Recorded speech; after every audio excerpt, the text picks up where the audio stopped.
today, in the United States, almost 1 in 3 adults has a bachelor's degree or more.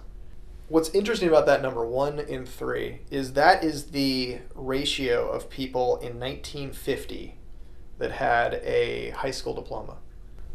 In 28 years, less than 30 years, that went to 2 out of 3 adults in the United States had a high school diploma.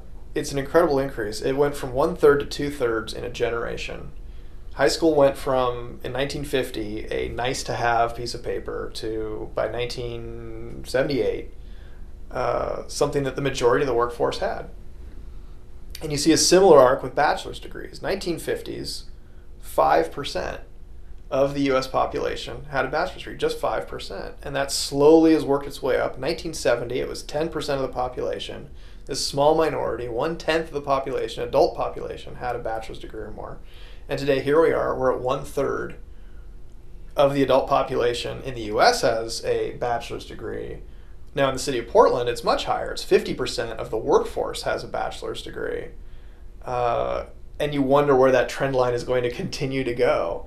Because as we hit this perhaps tipping point, 1/3 of the population with a bachelor's degree today, you keep in mind that back in 1950, 1/3 of the population had a high school diploma. Is the bachelor's degree the new high school diploma?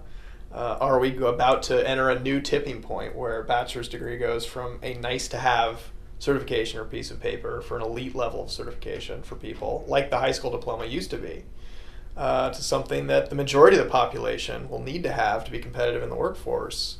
And if you're in the city of Portland and it's 50%, you don't want to be in the undereducated minority that does not have a bachelor's degree.